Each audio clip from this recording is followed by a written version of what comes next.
Hello everyone, I hope you are doing very well. So very good evening to everyone. तो चलिए start करते हैं आज की क्लास, जो कि काफ़ी इंटरेस्टिंग होने वाली है। तो लास्ट क्लास में हम डिस्कस कर रहे थे स्ट्रक्चर ऑफ एटम, जिसमें हमने कुछ इंपॉर्टेंट बातें डिस्कस की थी। एक बार क्विकली मैं रिकॉल कर देता हूँ उन बातों को। हमने डिस्कस किया था आइसोटोप्स, आइसोबार्स। मैं आपको बता देता हूँ। हमने डिस्कस किया था आइसोटोप्स, आइसोबार्स, ठीक है। आइसोटोप्स हो गया, आइसोबार्स हो गया, और हमने डिस्कस किया था iso electronics, isotones. Iso electronic species, नीचे से स्टार्ट करते हैं। आइसो इलेक्ट्रॉनिक स्पीसीज वो स्पीसीज होती हैं, देखो आप ऐसे समझ सकते हो, इन दोनों में आइसो का मतलब सेम और इन दोनों में आइसो का मतलब डिफरेंट। मतलब आइसो इलेक्ट्रॉनिक स्पीसीज का मतलब सेम नंबर ऑफ इलेक्ट्रॉन्स, वो स्पीसीज जिनमें क्या हो, जो कंटेन करती हो same number of electrons. For example, जैसे आप ले सकते हो sodium positive, number of electrons are 10। For example आप ले सकते हो neon, number of electrons are 10। आप ले सकते हो O2 negative, number of electrons are 10। आप ले सकते हो O2 नेगेटिव के बाद आप यहाँ पे लिख सकते हैं N3 negative, number of electrons are 10 etcetera. आप यहाँ पे लिख सकते हैं Mg2 positive, number of electrons are 10। आप लिख सकते हैं Al3 positive, number of electrons are 10। आप इजीली कैलकुलेट कर सकते हैं नंबर ऑफ इलेक्ट्रॉन, जो कि आपको पता ही है किसी भी एटम का सिंबल होता है AXZ। आप इसको दूसरे तरीके से ऐसे भी दिखा सकते हैं AXZ। यहाँ पे A आपका होता है मास नंबर, Z आपका होता है एटॉमिक नंबर। जो Z होता है वही नंबर ऑफ प्रोटॉन्स होंगे। अगर एटम न्यूट्रल है तो नंबर ऑफ इलेक्ट्रॉन्स के इक्वल होंगे। अगर एटम न्यूट्रल नहीं है तो number of proton number of electrons के इक्वल नहीं है। अगर number of proton number of electron से ज्यादा है तो डेफिनेटली पॉजिटिवली चार्ज होगा एटम पे, और अगर number of proton number of electron से कम है तो डेफिनेटली नेगेटिवली चार्ज होगा एटम पे। नंबर ऑफ प्रोटॉन्स और नंबर ऑफ इलेक्ट्रॉन से अनबैलेंस हो जाते हैं जब भी पॉजिटिव और नेगेटिव चार्ज जनरेट होता है, ठीक है। जनरेट मतलब जब पॉजिटिव और नेगेटिव चार्ज हम शो करते हैं एज ए सुपरस्क्रिप्ट, ठीक है। और दूसरा तरीका ये है कि जो ए है वो मास नंबर है, और जो मास नंबर है वो number of protons plus number of neutrons, किसके, number of protons plus number of neutrons के इक्वल होता है। और नंबर ऑफ न्यूट्रॉन्स और नंबर ऑफ प्रोटॉन्स को हम कंबाइनली बोल सकते हैं क्या, नंबर ऑफ न्यूक्लियस, जो कि कहाँ पे प्रेजेंट होते हैं, न्यूक्लियस में। जो कि कहाँ पे प्रेजेंट होते हैं, न्यूक्लियस में।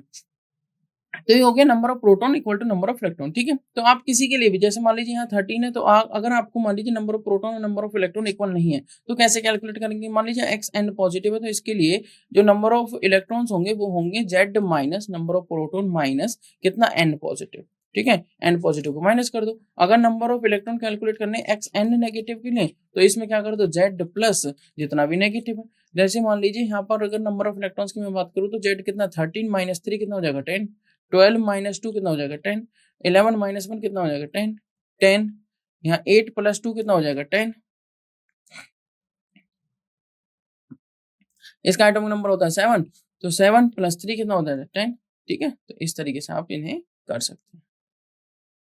चलिए, ये हमने डिस्कस किया था। ये क्या हो गया हमारा, आइसो इलेक्ट्रॉनिक स्पीसीज। फिर हमने डिस्कस किया था आइसोटोन्स। आइसोटोन्स वो स्पीसीज, वो एलिमेंट्स जिनमें क्या होता है, सेम नंबर ऑफ न्यूट्रॉन्स। क्या होता है, सेम नंबर ऑफ न्यूट्रॉन्स, ठीक है, सेम नंबर ऑफ न्यूट्रॉन्स। आप एग्जांपल्स यहां से देख सकते हैं। 13C6, ठीक है। तो एटम्स ऑफ डिफरेंट एलिमेंट्स, यहाँ डिफरेंट एलिमेंट्स के एटम्स होंगे containing same number of neutrons. तो 13C6, इसमें अगर आप न्यूट्रॉन्स निकालेंगे तो 13 माइनस 6 करना होगा, मतलब 7। और अगर 14 नाइट्रोजन 7 निकाले तो इसमें भी नंबर ऑफ न्यूट्रॉन्स कितने, 7। तो नंबर ऑफ न्यूट्रॉन 7 है। बट अगर आप नंबर ऑफ इलेक्ट्रॉन्स की बात करें तो इसमें 6 है और इसमें कितने, 7। अगर नंबर ऑफ प्रोटॉन्स की बात करें तो इसमें 6 है और इसमें 7। तो नंबर ऑफ प्रोटॉन्स अलग है, नंबर ऑफ इलेक्ट्रॉन्स अलग है, मास नंबर अलग है, एटॉमिक नंबर अलग है, but number of neutron same है, मतलब A माइनस जेड सेम है। तो ये चीज ध्यान रखनी है। ये हो गया आपका आइसोटोन्स। आइसोबार्स क्या होते हैं, आइसोबार्स होते हैं, आइसोबार्स जो होते हैं वो होते हैं, आइसो मतलब डिफरेंट, बार मतलब नीचे, और ए एक्स जेड में नीचे क्या है, एटॉमिक नंबर, मतलब डिफरेंट जेड बट सेम ए। जैसे आप ले सकते हो आर्गन, जिसका एटॉमिक नंबर कितना, 18 और मास नंबर 40, और आप लिख सकते हो कैल्शियम जिसका एटॉमिक नंबर कितना 20 और मास नंबर 40। तो 18 20 mass number same but atomic number different, Z different mass number same. आप और एग्जांपल्स ले सकते हो, जैसे मैंने अभी एग्जांपल दिया ये वाला आपको, जिसमें नंबर ऑफ प्रोटॉन्स कितने 18 और 20, नंबर ऑफ न्यूट्रॉन्स कितने 22 20 और 288 इसका इलेक्ट्रॉनिक कॉन्फिगरेशन, बट डिफरेंट क्या देखो एटॉमिक नंबर क्या 18 20 डिफरेंट, Z क्या है डिफरेंट और मास नंबर क्या है सेम। ठीक है, मास नंबर क्या है सेम। उसके बाद हमने उससे पहले हमने डिस्कस किया था आइसोटोप्स। आइसोटोप मतलब डिफरेंट टॉप, टॉप मतलब वही AXZ अगर मैं दिखाऊं तो टॉप मतलब डिफरेंट A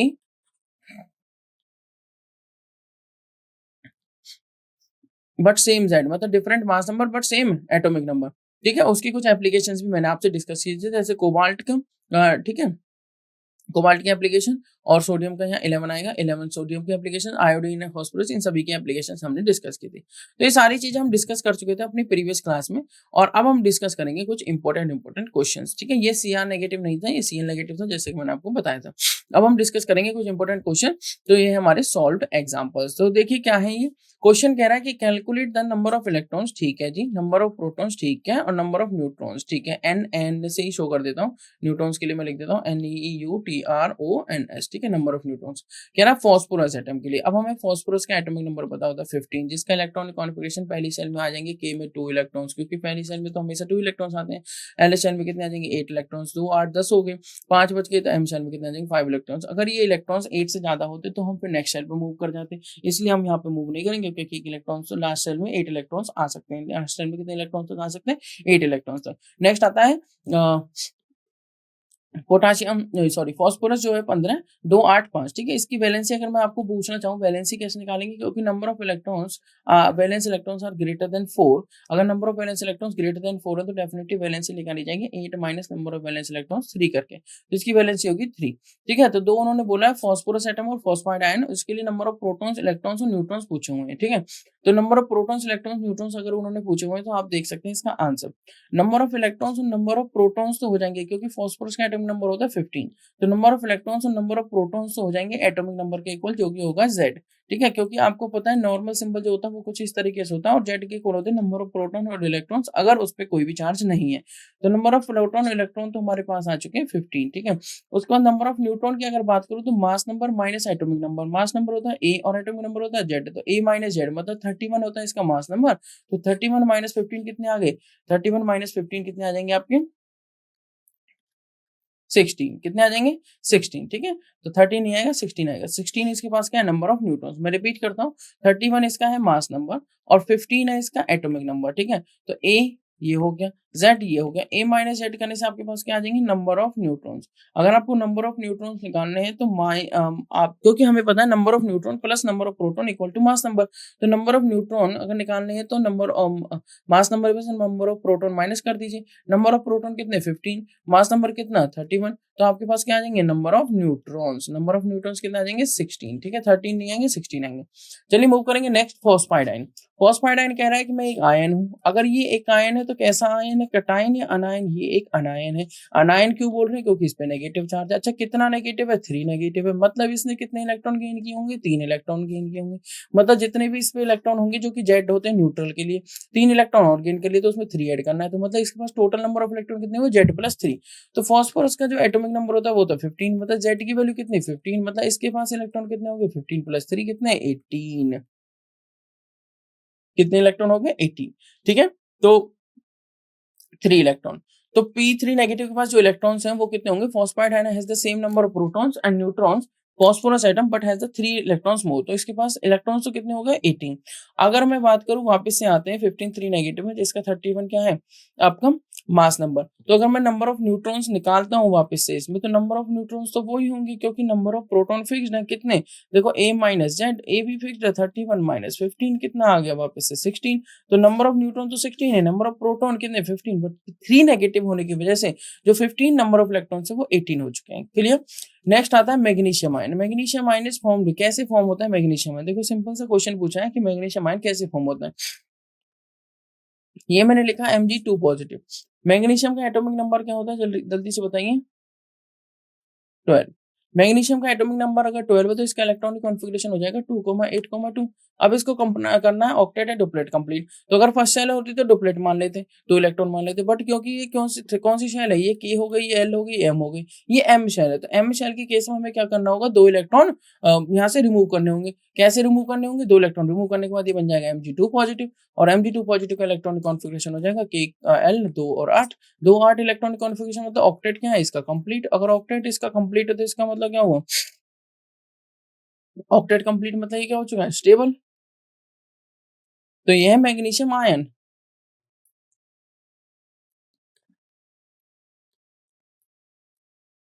यहाँ मैं प्रॉपर्ली बोलूँ तो ये मैग्नीशियम कटायन, ठीक है, जिसका इलेक्ट्रॉनिक कॉन्फ़िगरेशन क्या है 2,8। अगर मैं इसमें इसमें नंबर ऑफ प्रोटॉन की बात करूँ तो वो होंगे 12। नंबर ऑफ इलेक्ट्रॉन की बात करूँ तो वो भी कितने होंगे, 12, क्योंकि ये न्यूट्रल है, क्योंकि बिकॉज इट इज न्यूट्रल।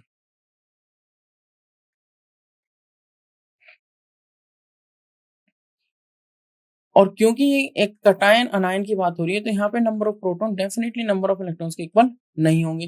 तो अगर नंबर ऑफ प्रोटॉन कैलकुलेट करो तो 12, और नंबर ऑफ इलेक्ट्रॉन अगर कैलकुलेट करो तो 12 माइनस 2 कितना हो जाएगा जी, 10 इलेक्ट्रॉन। कितने हो जाएंगे, 10 इलेक्ट्रॉन। इस तरीके से आप मैग्नीशियम आयन के बारे में बात कर सकते हो।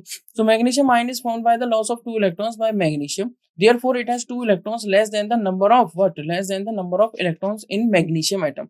ठीक है, तो आप देख सकते हैं नंबर ऑफ इलेक्ट्रॉन्स इसमें जो होंगे वो 10 होंगे, क्योंकि मैग्नीशियम एटम के पास जो इलेक्ट्रॉन्स है वो 12 है। तो इसके पास 12 माइनस क्या, 12 माइनस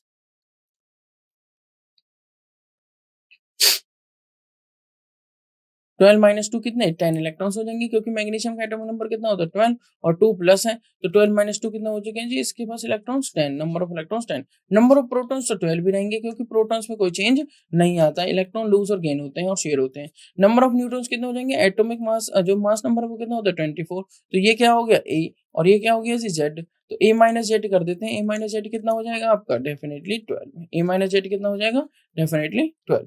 तो 24 माइनस 12 12। ठीक है, तो चलिए मूव करेंगे नेक्स्ट। कह रहा है कि the number of protons in the nucleus of an atom of mass number 97 is 41। कह रहा है एक एटम है एक्स जिसका मास नंबर दे दिया 97। कह रहा है उसके नंबर ऑफ प्रोटॉन्स मैं आपको बता देता हूँ, नंबर ऑफ प्रोटॉन्स आपको बता देता हूँ 41। आपको what will be the number of neutrons in its isotope of mass number 99। कह रहा है एक और एटम है, इसका आइसोटोप है जिसका व्हाट विल बी द, जिसका मास नंबर 99 है। पूछ रहे इसमें नंबर ऑफ न्यूट्रॉन्स क्या होंगे, इसमें पूछा हुआ नंबर ऑफ न्यूट्रॉन्स। चलिए मैं आपको एक आइसोटोप ले लेता हूँ, 1H1, 1H2, 1H3। आप मुझे बताइए 1H1 में कितने न्यूट्रॉन है, 0। 1H2 में कितने न्यूट्रॉन है, 1। 1H3 में कितने न्यूट्रॉन है, 2। मतलब नंबर ऑफ न्यूट्रॉन्स चेंज हो रहे हैं, राइट। ठीक है, अब बात करते हैं what will be the number of neutrons in the in its isotope of mass number 90। तो अगर ये 97 है तो मुझे क्या निकालना होगा, यहाँ पे नंबर ऑफ प्रोटॉन दिए हुए हैं। नंबर ऑफ प्रोटॉन अगर दिए हुए हैं तो डेफिनेटली मैं क्या कर सकता हूँ, नंबर ऑफ प्रोटॉन, क्योंकि ये न्यूट्रल एटम है तो नंबर ऑफ इलेक्ट्रॉन निकाल सकता हूँ, जो कि होंगे कितने 41। तो नंबर ऑफ इलेक्ट्रॉन्स आगे, प्रोटॉन आगे, और ये क्या आ चुका है जेड। यहाँ से मैं क्या निकाल सकता हूँ, इसके नंबर ऑफ न्यूट्रॉन्स,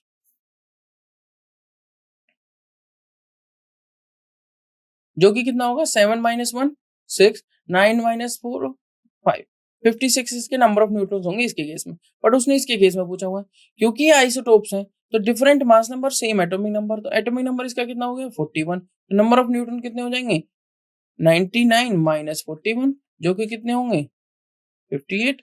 तो ये आ चुके हैं नंबर ऑफ न्यूट्रॉन्स। ठीक है, चलिए इसका सॉल्यूशन भी देख लेते हैं। The atomic number of isotopes is same, therefore the number of protons in both the atoms is same. और मास नंबर जो होता है वो होता है number of protons plus number of neutrons. तो number of proton plus number of neutron अगर हम करते तो वो मास नंबर हो जाता है। तो नंबर ऑफ न्यूट्रॉन्स अगर निकालने तो मास number minus number of protons. Mass number आपको उसने दिया है, नंबर ऑफ प्रोटॉन्स दूसरे की हेल्प से कैलकुलेट कर लिए, कैलकुलेट क्या करना पता लग गई 41, तो 58 क्या आ गया आपका number of neutrons. Can I give number of protons and neutrons in uranium 238 और एटॉमिक नंबर है 92। एकदम से सीधा सा क्वेश्चन है, कह रहा यूरेनियम 238 है और एटॉमिक नंबर कितना, मतलब ए कितना दे रखा है 238 मास नंबर, एटॉमिक नंबर कितना दे रखा है 92, नंबर ऑफ इलेक्ट्रॉन्स कितने 92, नंबर ऑफ प्रोटॉन्स कितने 92।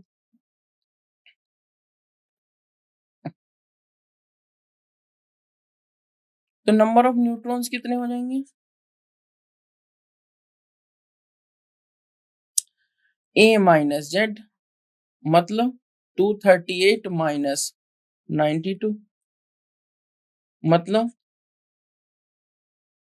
14 146। ठीक है, आप देख सकते हैं इजीली ये कैलकुलेशन हमने कर दी है। ठीक है, ए माइनस जेड क्या होते हैं आपके नंबर ऑफ न्यूट्रॉन्स।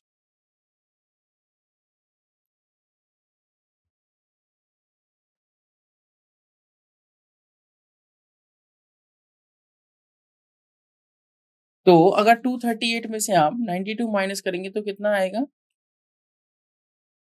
46। कितना आएगा 146। ठीक है, तो ये क्या हो चुके हैं आपके नंबर ऑफ न्यूट्रॉन्स। मैं फिर से रिपीट कर देता हूँ, नंबर ऑफ इलेक्ट्रॉन्स तो आपके होंगे, चलिए कैपिटल एन से दिखाते हैं नंबर को, और ई फॉर इलेक्ट्रॉन्स जो कि होंगे आपके 92। नंबर ऑफ प्रोटॉन्स आपके होंगे कितने, जल्दी से बताइए। नंबर ऑफ प्रोटॉन्स 92 सेम, और नंबर ऑफ न्यूट्रॉन्स जो होंगे वो कितने हो जाएंगे आपके 146। ये आपका डेटा हो गया। क्लियर। नेक्स्ट क्वेश्चन कह रहा है, आगे इसका सॉल्यूशन देख लेते हैं। From the given symbol, it is clear that the atomic number of uranium is 92 and its mass number is 238। मतलब मास नंबर पता लग गया A और एटॉमिक नंबर पता लग गया मतलब Z। अगर हमें इतनी बातें पता लग जाती हैं तो डेफिनेटली हम क्वेश्चन को इजीली कर सकते हैं, क्योंकि number of protons equal to होते हैं एटॉमिक नंबर के। क्योंकि एटम न्यूट्रल है तो नंबर ऑफ इलेक्ट्रॉन्स भी कितने इक्वल हो जाएंगे एटॉमिक नंबर के। ठीक है, तो वो कितने हो जाएंगे 92। नंबर ऑफ न्यूट्रॉन्स हम निकाल सकते हैं मास नंबर मतलब A minus Z atomic number. तो जेड जब हमने माइनस किया ए में से तो हमें आ चुका 146, जो कि क्या होंगे हमारे 146 number of neutrons. Number of neutrons. चलिए नेक्स्ट क्वेश्चन की तरफ मूव करेंगे। नेक्स्ट क्वेश्चन एकदम से इजी क्वेश्चन दिया हुआ है। क्या कह रहा है नेक्स्ट क्वेश्चन में, नेक्स्ट क्वेश्चन में कह रहा है कैलकुलेट द एटॉमिक नंबर, मतलब जेड कैलकुलेट कर दो of an element whose mass number, जिसका ए दिया हुआ है कितना 31। ठीक है जी, एंड नंबर ऑफ न्यूट्रॉन्स दे दिए कितने 13, नंबर ऑफ न्यूट्रॉन्स। ठीक है जी, हो जाएगा। नंबर ऑफ न्यूट्रॉन्स अगर उसने 13 दे दिए और पूछा हुआ एटॉमिक नंबर, तो एकदम से सिंपल क्वेश्चन उसने बोला हुआ है, क्योंकि हम एटॉमिक नंबर इजीली निकाल सकते हैं अगर हमें मास नंबर और नंबर ऑफ न्यूट्रॉन्स दिए हुए हैं। पूछा है what is the symbol of the element, ये भी पूछा हुआ है, तो what is the symbol of the element भी हम एकदम से आराम से निकाल सकते हैं। चलिए कैलकुलेट करते हैं। तो देखो हमें क्या दिया हुआ है इस क्वेश्चन में, मास नंबर। मास नंबर कितना है 31। हमें एक बात पता है, जो मास नंबर है वो होता है equal number of proton plus number of neutron के, number of protons plus number of neutrons के। मास नंबर हो गया 31। ठीक है जी, और नंबर ऑफ प्रोटॉन जो होता है वो एटॉमिक नंबर होता है। तो अगर मैं यहाँ से नंबर ऑफ प्रोटॉन निकालना चाहूँ मतलब एनपी निकालना चाहूँ, तो वो हो जाएगा ए माइनस नंबर ऑफ न्यूट्रॉन्स। तो ए कितना है आपका 31, नंबर ऑफ न्यूट्रॉन्स कितने 13, कितना आ गया ये 18, कितना आ गया 18। ठीक है, ये क्या आ चुके हैं आपके नंबर ऑफ प्रोटॉन्स। कह रहा है calculate the atomic number, number of protons और किसके इक्वल होता है एटॉमिक नंबर के, नहीं मतलब एटॉमिक नंबर जेड क्या आ चुका है जेड इक्वल टू एनपी, तो जेड कितना आ गया आपका 18।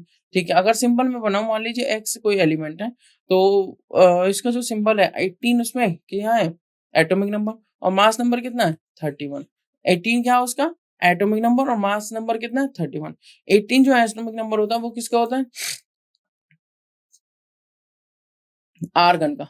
18 एटॉमिक नंबर किसका होता है आर्गन का। ठीक है, तो what is the symbol of the element 18 जो एटॉमिक नंबर होता है वो तो होता है आर्गन का। क्लियर, क्योंकि जो आपकी नोबल गैस है वो helium, neon, argon, krypton, xenon, radon. तो हीलियम 2, नियॉन 10, आर्गन 18। आर्गन क्या है 18, तो 18 एटॉमिक नंबर किसका है आपका आर्गन का।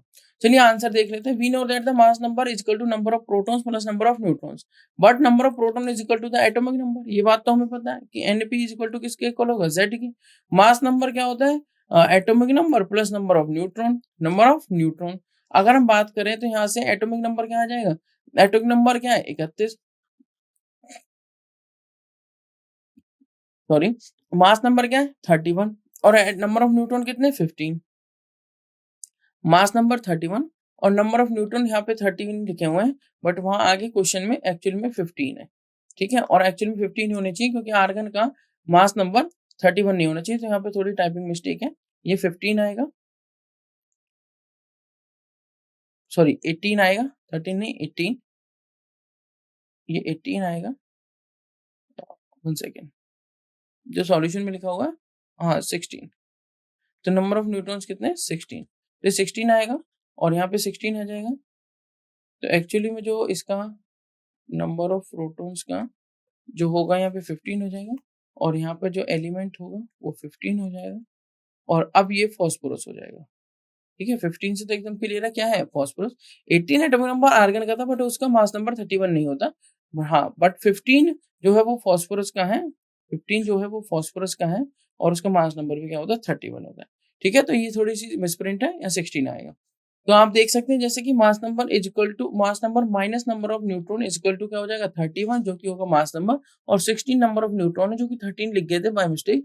तो 15 आपके क्या आ चुके हैं atomic number. Element with atomic number 15 is phosphorus which has symbol P, जिसका सिंबल क्या है P, कैपिटल P। ठीक है, तो ये एकदम से इजी क्वेश्चन था। Element with atomic number 15 is phosphorus which has symbol P। Next question पे हम मूव करेंगे। नेक्स्ट क्वेश्चन क्या दे रखा है, if bromine atom is available in the form of से 2 आइसोटोप्स। तो आपके जो आइसोटोप्स दे रखे हैं वो क्या दे रखे हैं, ब्रोमीन 79, एटॉमिक नंबर 35। ठीक है, जिसकी परसेंटेज दे रखी है 49.7। एंड नेक्स्ट दे रखा है ब्रोमीन 81 और उसका 35 एटॉमिक नंबर, और ये दे रखा है 50.3। ठीक है, तो पूछा है calculate the average atomic mass of bromine atom. हमें एवरेज एटॉमिक मास कैलकुलेट करना आता है जो कि बहुत इजी सी टर्म है। ठीक है, तो कैसे कैलकुलेट करेंगे एवरेज एटॉमिक मास, चलिए देख लेते हैं। अगर हमें एवरेज एटॉमिक मास कैलकुलेट करना है तो हमें पता होना चाहिए m1 जो कि दे रखा है 79, हमें पता होना चाहिए m2 जो कि दे रखा है 81, हमें पता होना चाहिए p1 जो कि दे रखी है 49.7%, और हमें पता होना चाहिए p2 जो कि दे रखी है 50.3%। अगर हमें क्या कैलकुलेट करना है एवरेज एटॉमिक मास, तो हम इजीली कैलकुलेट कर सकते हैं। बताइए किस तरीके से। तो हम क्या करेंगे, हम एक सिंपल सा मेथड लगाएंगे, क्या, एवरेज एटॉमिक मास का फॉर्मूला। जो फॉर्मूला होता है m1 p1 plus m2 p2 divided by m1 नहीं divided by p1 plus p2। ठीक है, क्योंकि टोटल परसेंटेज 100 होती है जिसको नीचे रखना है।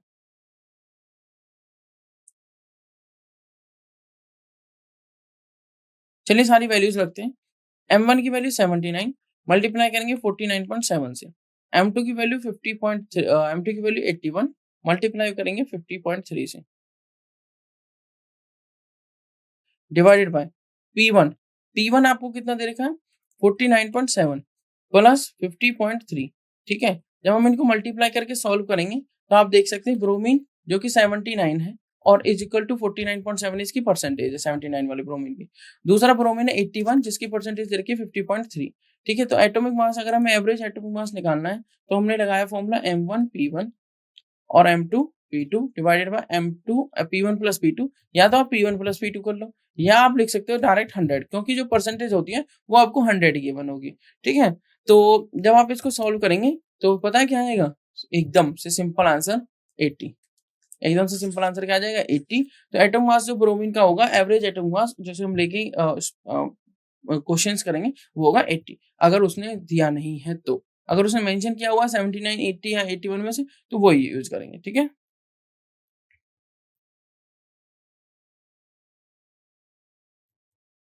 चलिए मूव करेंगे नेक्स्ट क्वेश्चन की तरफ।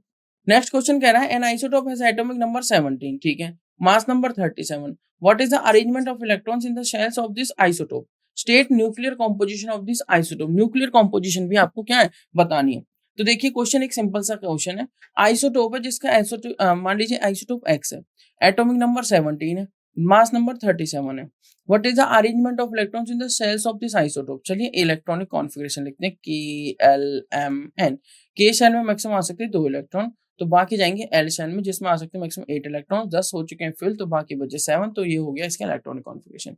कह रहा है state nuclear composition of this isotope. अगर न्यूक्लियर कॉम्पोजिशन का मतलब है न्यूक्लियस में क्या क्या चीजें प्रेजेंट है, तो डेफिनेटली नंबर ऑफ प्रोटॉन्स जो कि होते हैं एटॉमिक नंबर के इक्वल, मतलब 17Z हो गया। नंबर ऑफ इलेक्ट्रॉन्स जो कि होते हैं अगर एटम न्यूट्रल है तो 17 ही हो गया। अगर नंबर ऑफ न्यूट्रॉन्स पता लगाने तो आपको सीधी सी बात है, एक फॉर्मूला होता है A-Z। कौन सा फॉर्मूला होता है A-Z, और A आपको इसमें पता लग रहा है कितना A 37 माइनस Z कितना 17, तो डेफिनेटली आंसर कितना आ जाएगा 20। 20 क्या हो जाएंगे नंबर ऑफ न्यूट्रॉन्स। तो अगर आप इस क्वेश्चन का आंसर देखना चाहते हैं तो आप देख सकते हैं number of electrons equal to atomic number जो कि होगा 17। तो हमने क्या लिखा 17। नंबर ऑफ प्रोटॉन्स क्योंकि एटम न्यूट्रल है तो वो भी इक्वल टू होगा atomic number 17। Number of neutrons जो होंगे वो किसके इक्वल होंगे mass number minus atomic number मतलब 20। ठीक है, यहाँ से number of proton electron neutron आ गई। इलेक्ट्रॉनिक कॉन्फ़िगरेशन जैसा कि मैंने आपको बताया था KLM जो कि हो जाएगा 287। 2 K शेल में फर्स्ट शेल में, L सेकंड शेल में और M में आ जाएंगे आपके 7। ठीक है, तो 8 आ जाएंगे L शेल में, M शेल में आ जाएंगे 7। तो वैलेंस इलेक्ट्रॉन कितने होंगे इसके पास, वैलेंस इलेक्ट्रॉन्स इसके पास है 7। अगर मैं इसकी वैलेंसी पूछूं तो आप इजीली कैलकुलेट कर सकते हो क्योंकि आपको पता है अगर वैलेंस इलेक्ट्रॉन 4 से ज्यादा है तो डेफिनेटली वैलेंसी का फॉर्मूला होगा 8 minus number of valence electron, मतलब 8 माइनस 7 कितना आ जाएगी valency 1। Valency is nothing that is a combining capacity. Move करेंगे next. Nucleus of the isotope contains 17 protons and 20 neutrons. तो 17 प्रोटॉन है उसके पास और 20 क्या है न्यूट्रॉन। चलिए नेक्स्ट क्वेश्चन पे मूव करते हैं।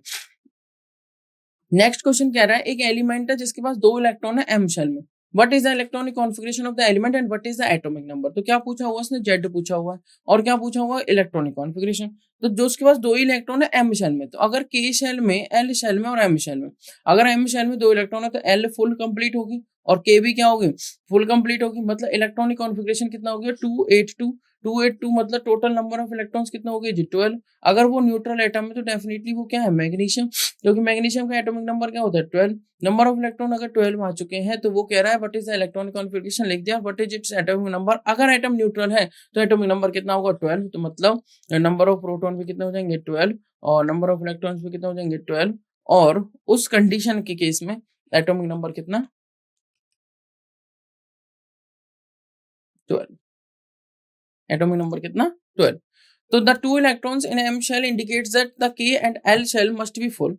K shell can accommodate a maximum of 2 electrons while L shell can accommodate a maximum of 8 electrons according to the Bohr-Body scheme formula 2n square। ठीक है, अगर हम इस स्कीम को फॉलो करें तो हम ये कुछ ऐसा पाएंगे कि 2 इलेक्ट्रॉनिक कॉन्फ़िगरेशन होना चाहिए, मतलब टोटल इलेक्ट्रॉन्स उस पर्टिकुलर एटम में होने चाहिए 12। तो एटॉमिक नंबर उसका हो जाएगा 12 अगर वो क्या है इलेक्ट्रॉनिक कॉन्फ़िगरेशन उस एलिमेंट का जो इलेक्ट्रॉन्स हो जाएंगे वो 12, क्योंकि अगर वो एटम न्यूट्रल है तो उसका एटॉमिक नंबर क्या हो जाएगा 12। कह रहा है next question how will you find the valency of chlorine sulphur and magnesium. एकदम से सीधी सी सिंपल सी बात है, अगर ग्रेटर देन 4 है तो 8 minus number of valence electron और लेस देन इक्वल टू 4 है तो जितने हैं वही वैलेंसी। तो अगर क्लोरीन का एटॉमिक नंबर 17 है, सल्फर का 16 है और मैग्नीशियम का 12 है, अगर मैं इलेक्ट्रॉनिक कॉन्फ़िगरेशन लिखूं तीनों का तो कह रहा है कि इसका 287 कर दो और कह रहा है इसका 286 कर दो और कह रहा है इसका 282 कर दो, क्योंकि रूल तो यही कहते हैं। अगर इसका इलेक्ट्रॉनिक कॉन्फ़िगरेशन में लास्ट शेल में 7 इलेक्ट्रॉन्स है तो डेफिनेटली इसकी वैलेंसी 1 हुई, इसकी वैलेंसी 2 हुई और इसकी वैलेंसी भी 2 हुई, क्योंकि इसमें इस केस में लेस देन 4 इलेक्ट्रॉन्स है तो जितनी नंबर ऑफ वैलेंस इलेक्ट्रॉन्स उतनी क्या होगी वैलेंसी। सॉल्यूशन देख लेते हैं। कह रहा है एटॉमिक नंबर ऑफ क्लोरीन तो 17 है, इलेक्ट्रॉनिक कॉन्फ़िगरेशन हो गया 287, KLM शेल में, M is the last shell जिसमें इलेक्ट्रॉन्स है 7, मतलब नंबर ऑफ वैलेंस इलेक्ट्रॉन्स हो गए 7। इसका ऑक्टेट कंप्लीट नहीं है तो इसको एक इलेक्ट्रॉन चाहिए अपना ऑक्टेट कंप्लीट करने के लिए, मतलब इसकी कंबाइनिंग कैपेसिटी हुई 1। तो it's complete is octet bye gaining 1 more electron, तो इसकी वैलेंसी भी क्या हो गई 1। या आप मेले वाले फॉर्मूले से कैलकुलेट कर सकते हैं 8 माइनस 7 करके 1। सेम इसमें भी अप्लाई करेंगे। इसका इलेक्ट्रॉनिक कॉन्फ़िगरेशन हो गया 16, इसका एटॉमिक नंबर है तो इलेक्ट्रॉनिक कॉन्फ़िगरेशन 2,8,6 हो गया। So S sulphur has 6 electrons in its valence shell, it requires 2 more electron to complete its octet. तो इसकी वैलेंसी कितनी हुई 2, इसकी वैलेंसी कितनी हुई 2। सल्फर के पास कितने इलेक्ट्रॉन्स है जी 6 इलेक्ट्रॉन्स है किसमें वैलेंस शेल में, ठीक है, तो इसकी वैलेंसी होगी 2। मैग्नीशियम का एटॉमिक नंबर कितना है 12, इसका इलेक्ट्रॉनिक कॉन्फ़िगरेशन कितना है 2,8,2 2,8,2। सो इलेक्ट्रॉनिक कॉन्फ़िगरेशन हो गया 2,8,2। Magnesium has only 2 electrons in its valence shell, क्योंकि 2 इलेक्ट्रॉन्स है वैलेंस शेल में तो less than equal to 4 electrons है। अगर ऐसा है तो जितने नंबर ऑफ वैलेंस इलेक्ट्रॉन्स है वही क्या होगी उसकी वैलेंसी। अगर ऐसा है तो जितने नंबर ऑफ वैलेंस इलेक्ट्रॉन्स है वही क्या होगी उसकी वैलेंसी। इसी चीज को आपको माइंड में रखते हुए आगे चलना है। अब वो क्या करेगा ऑक्टेट कंप्लीट करना है, तो या तो लॉस ऑफ 2 इलेक्ट्रॉन्स करेगा gain of 6 electrons. Gain of 6 electron is not easy task, तो वो क्या करेगा लॉस ऑफ 2 इलेक्ट्रॉन्स। तो magnesium has only 2 electrons in the valence shell, by losing these 2 electrons it can attain octet of electrons in its outermost shell। तो इसकी valency कितनी हो गई 2, इसकी वैलेंसी कितनी हो गई 2 किसकी मैग्नीशियम की। नेक्स्ट क्वेश्चन कह रहा है number of valence electron in sodium. Sodium के नंबर ऑफ वैलेंस इलेक्ट्रॉन बताने। आपको पता होना चाहिए सोडियम का एटॉमिक नंबर होता है 11 और मास नंबर होता है 20। मास नंबर की जरूरत नहीं है वैलेंस इलेक्ट्रॉन्स बताने के लिए, क्योंकि इलेक्ट्रॉन्स के खेल में सिर्फ एटॉमिक नंबर काम आता है।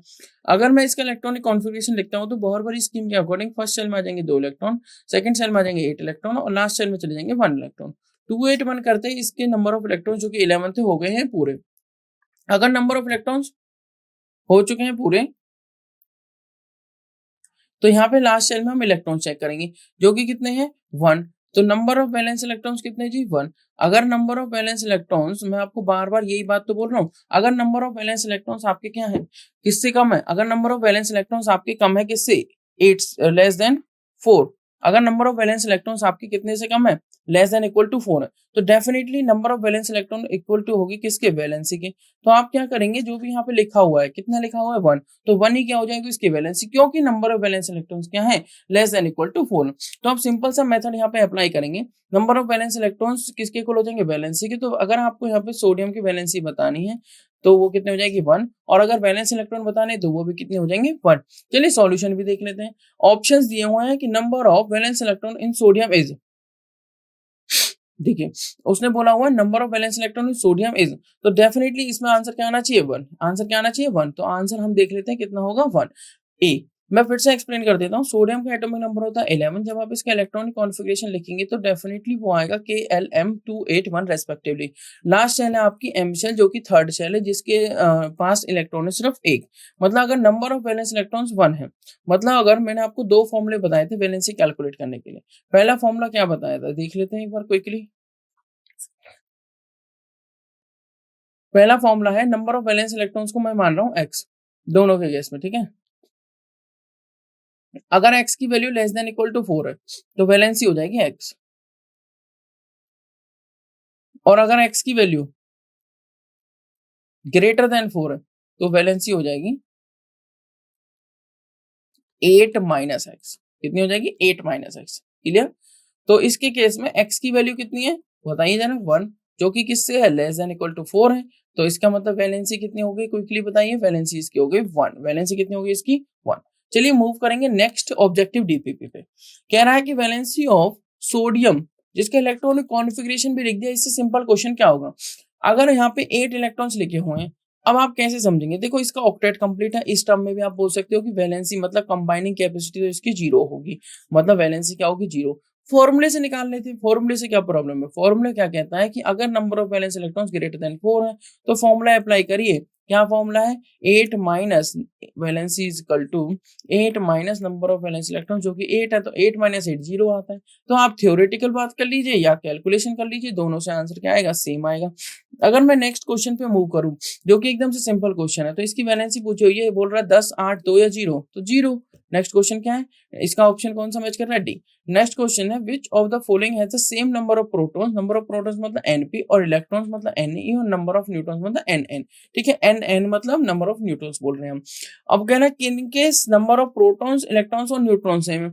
देखो नंबर ऑफ प्रोटॉन्स और इलेक्ट्रॉन तो सिर्फ उसी केस में सेम होंगे जहां पर ना तो पॉजिटिव चार्ज है ना नेगेटिव चार्ज है।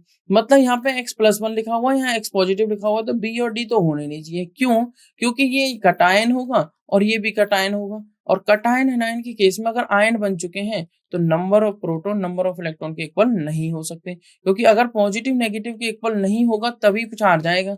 अगर पॉजिटिव नेगेटिव को बैलेंस कर रहे हैं, कैंसिल आउट कर रहे हैं, तो डेफिनेटली वो न्यूट्रल हो जाएगा। अब 5427x और 5426x के केस में बोल रहा है which of the following has the same number of proton electron और neutron. Same number of proton electron neutron तो सिर्फ ए में ही होंगे। आप कैलकुलेशन कर लीजिए। कह रहा है 54x27, कह रहा है इसको कंपेयर कर लीजिए AXZ से। जब हमने AXZ से इसको कंपेयर किया तो हमें एक बात पता लगी कि इसका जो मास नंबर है वो 54 है, इसका जो एटॉमिक नंबर है वो 27 है। मतलब इसके नंबर ऑफ प्रोटॉन्स तो एटॉमिक नंबर के इक्वल होते हैं 27, इलेक्ट्रॉन भी एटॉमिक नंबर के इक्वल होंगे 27, तो दो चीजें तो इक्वल आ गई। अगर हम नंबर ऑफ न्यूट्रॉन्स कैलकुलेट करना चाहें जो कि आपको बताएं क्या होते हैं नंबर ऑफ न्यूट्रॉन्स, जल्दी से बताइए। जो नंबर ऑफ न्यूट्रॉन्स होते हैं वो होते हैं A माइनस Z, मतलब 54 माइनस 27 मतलब कितना हो गया 27। तो इसका भी कितना आंसर आ रहा है, यही, तो ये वाला मैच नहीं करेगा। चलिए मूव करेंगे नेक्स्ट क्वेश्चन पे। नेक्स्ट क्वेश्चन क्या, isotones of an element. Isotones क्या है, same number of neutrons, same number of neutrons जिसके पास हो। तो देखिए same number of electrons, same number of protons, same number of neutrons, definitely answer क्या होना चाहिए, ऑप्शन सी। ठीक है, मूव करेंगे नेक्स्ट क्वेश्चन पे। An isotone of 76 germanium 32। तो इसके नंबर ऑफ न्यूट्रॉन्स निकाल लो, मतलब ए माइनस जेड कर दो, कितना आ गया 44। इसमें निकाला तो कितना आएगा 45, इसमें निकाला तो कितना आएगा 44, इसमें निकाला तो कितना आएगा 43, इसमें निकाला तो कितना आएगा 9 माइनस 4 5 और 7 माइनस 3 4, 45। तो 44 किससे मैच कर रहा है, आर्सेनिक से। तो कौन सा ऑप्शन मैच करना चाहिए, ऑप्शन बी। चलिए मूव करेंगे नेक्स्ट क्वेश्चन पे। Many element have non integral masses because, many element have non-integral masses because they have isobars, their isotopes have non-integral masses, they have isotopes, the constituent neutrons, protons and electrons combine to give fractional masses। तो इसका answer क्या होना चाहिए, definitely option C, मतलब they have isotopes. Isotopes होंगे तो मतलब उनका डिफरेंट मास नंबर होगा और सेम एटॉमिक नंबर होगा, तो उनका एवरेज एटॉमिक मास हमें लेना होता है। चलिए नेक्स्ट है आपका ए ड्यूट्रॉन। ड्यूटेरियन क्या है, ड्यूटेरियन एक हाइड्रोजन का आइसोटोप्स होगा, जिसे हम क्या कहेंगे, तो ए ड्यूट्रॉन कंटेन्स क्या, a neutron, a positron, a deuteron, a proton, a neutron and 2 protons, 2 neutrons and a proton. तो ड्यूटेरियम में क्या है, ध्यान से समझिए, वो ड्यूटेरियम होता है, सॉरी फॉर दैट, 1H1 ये प्रोटियम, 1H2 ये ड्यूटेरियम और 1H3 ये क्या होता है, ट्रीटियम। अब उसने कहा ड्यूटेरियन, ड्यूटेरियन जो होगा उसके पास क्या क्या होगा, उसके पास डेफिनेटली आपके पास एक न्यूट्रॉन और एक प्रोटॉन होता है, उसे क्या कहते हैं हम, ड्यूटेरियन। ठीक है, नेक्स्ट क्वेश्चन क्या कहता है आपका, the tried of A nucleus that is isotonic is. Tried पूछा जो आइसोटोनिक का मतलब जिसके पास सेम नंबर ऑफ न्यूट्रॉन्स है। तो इसके पास नंबर ऑफ न्यूट्रॉन्स 8 है, इसके पास भी 8 है और इसके पास कितने 17, इसका यहाँ लिख रखा है, यहाँ पे 9 आएगा, इसके पास भी कितने 8। यहाँ पे अगर आप निकाले तो 12 माइनस 6 कितना आएगा 6, 14 माइनस 7 कितना आएगा जी 7 और 19 माइनस 9 कितना आएगा 10। तो इसके पास तो नहीं है। 14 माइनस 6 8, 14 माइनस 7 7 और 17 माइनस 9 कितना आ गया 8। ठीक है, 14 माइनस 6 कितना है 8, 14 माइनस 7 7, 19 माइनस 9 10। तो डेफिनेटली आंसर कौन सा मैच कर रहा है, ऑप्शन ए। तो ऑप्शन ए इसका मैच कर रहा है जिसमें सेम नंबर ऑफ न्यूट्रॉन्स है। Pick out the isoelectronic. Isoelectronic का मतलब सेम नंबर ऑफ इलेक्ट्रॉन जिसके पास होंगे। सेम नंबर ऑफ इलेक्ट्रॉन्स आपको देखने हैं तो किसके पास है वो आंसर आपको मैच करना है। जब आप इसको चेक करेंगे तो आपको आंसर मिलेगा आपको ऑप्शन डी। ऑप्शन डी मतलब सेकंड, थर्ड और फोर्थ के पास। जब आप फर्स्ट को चेक करेंगे तो कार्बन के पास कितने इलेक्ट्रॉन होते हैं, देखिए कार्बन का एटॉमिक नंबर होता है 6, तो 6 जोड़ लेते हैं। हाइड्रोजन के पास होते हैं 1, 3 हाइड्रोजन है तो 3 हो गए, 6 प्लस 3 और -1 करना है क्योंकि पॉजिटिव है। 6 3 9 और 1 9 में से 1 तो 8। यहाँ पे अगर चेक करें तो इसके 3 आ गए, हाइड्रोजन के 3 हो गए और ऑक्सीजन के कितना होता है एटॉमिक नंबर 8। ऑक्सीजन का एटॉमिक नंबर 8। ठीक है, ऑक्सीजन का एटॉमिक नंबर होता है तभी इलेक्ट्रॉन कॉन्फ़िगरेशन 2,6 होता है और ऊपर 2 नेगेटिव चार्ज आता है। 8 इलेक्ट्रॉन इसके पास हो गए, 3 प्लस 8 और -1 करना है क्योंकि पॉजिटिव है तो 8 - 1 7 और 7 प्लस 3 10 इलेक्ट्रॉन। नाइट्रोजन के पास कितने इलेक्ट्रॉन होते हैं 7 और हाइड्रोजन कितने हो गए 3 तो 7 प्लस 3 10 इलेक्ट्रॉन। और सी के पास कितने होते हैं 6 और हाइड्रोजन के पास 3 मतलब 3 हाइड्रोजन के पास और 1 प्लस करना है क्योंकि माइनस चार्ज है तो कितना हो गया 6 प्लस 3 9 प्लस 1 10। तो 10 इसके पास 10 इसके पास 10 इसके पास, तो सेकंड, थर्ड और फोर्थ के पास सेम नंबर ऑफ क्या है इलेक्ट्रॉन्स। तो ये आइसोइलेक्ट्रॉनिक स्ट्रक्चर्स हैं, तो ऑप्शन डी आपका मैच कर जाएगा। नेक्स्ट क्वेश्चन कह रहा है 2 atoms of the same elements are found to have different number of neutrons in their nuclei. These 2 atoms are, ये दोनों एटम्स क्या हैं, तो 2 atoms of the same elements are found to have different number of neutrons in their nuclei. These 2 atoms are isomers, isotopes, isobars और allotropes। तो वो कह रहा है सेम एलिमेंट है, डिफरेंट नंबर ऑफ न्यूट्रॉन्स है। अगर नंबर ऑफ न्यूट्रॉन्स डिफरेंट है तो ये 2 एटम्स क्या होंगे, तो डेफिनेटली इसका आंसर क्या हो जाएगा आपका आइसोटोप्स। आइसोटोप्स में क्या होता है same atomic number different mass number. अगर मास नंबर डिफरेंट है तो नंबर ऑफ न्यूट्रॉन्स भी क्या आएंगे डिफरेंट आएंगे, तो इसका आंसर मैच करेगा ऑप्शन बी। नेक्स्ट क्वेश्चन है members of which of the following have similar chemical properties. Similar chemical properties किसकी होती है, डेफिनेटली आपका आंसर हो जाएगा कौन सा, बोथ आइसोटोप्स एंड एलोट्रोप्स, इनकी क्या होती है सिमिलर केमिकल प्रॉपर्टीज। ठीक है, और नेक्स्ट क्वेश्चन है आपका an atom which has a mass of 14 and 8 neutrons is an. तो कहा मास नंबर कितना 14 और न्यूट्रॉन कितने होने चाहिए 8, मतलब 14 मास नंबर। अगर न्यूट्रॉन 8 है तो a माइनस जेड हमारा किसके इक्वल होता है नंबर ऑफ न्यूट्रॉन के, तो मतलब a plus number of neutron हमारा किसके इक्वल हो जाएगा z के। ठीक है, तो a कितना उसका 14 प्लस 8 तो कितना होना चाहिए a माइनस जेड क्या होता है हमारा नंबर ऑफ न्यूट्रॉन। तो अगर a minus number of neutron हमारे किसके इक्वल हो जाएंगे a minus number of neutron Z के, तो 14 माइनस 8 क्या हो जाएगा हमारा 6, ठीक है। तो Z की वैल्यू कितनी आ चुकी है 6, तो वो कह रहा है an atom which has a mass number 14 and 8 neutrons is an isotope of oxygen. Definitely oxygen का 8 एटॉमिक नंबर होता है और 14 क्या होता है उसका मास नंबर, तो आइसोटोप ऑफ ऑक्सीजन, तो क्या आंसर होना चाहिए different mass number same atomic number, तो ऑप्शन कौन सा मैच करेगा इसका आइसोटोप ऑफ कार्बन। देखिए अगर आप इसको चेक करें तो उसने कहा है कि 6 आ रहा है, ठीक है, जो हमने चेक किया था तो 14 माइनस 8 किया तो 6 आया एटॉमिक नंबर, तो एटॉमिक नंबर 6 है और मास नंबर 14 है, ठीक है, तो इसका मतलब ये किसका आइसोटोप है कार्बन का, किसका आइसोटोप है कार्बन का, तो ये इस क्वेश्चन का आंसर हो गया। आई होप आपको यहाँ तक समझ में आया होगा। तो ये इजी से क्वेश्चन है जिसमें आपको number of protons, number of electrons, number of neutrons, इन सभी चीजों को देखना है। Number of protons, number of electrons same होंगे एटॉमिक नंबर के अगर आपका जो एटम है वो न्यूट्रल है, और जो मास नंबर होता है वो number of protons plus number of neutrons होता है, ठीक है। सो चलिए फिर मिलते हैं आपसे नेक्स्ट क्लास में। ये स्ट्रक्चर ऑफ एटम के बारे में हमने सारी बातें आज डिस्कस की। So thank you so much. Okay, so ये काफी इंटरेस्टिंग सेशन था और आपको ये सभी चीजें को रिवाइज करना है अच्छे से और क्वेश्चंस को प्रैक्टिस करना है। चलिए फिर मिलेंगे आपसे नेक्स्ट क्लास में, तब तक के लिए thank you so much again.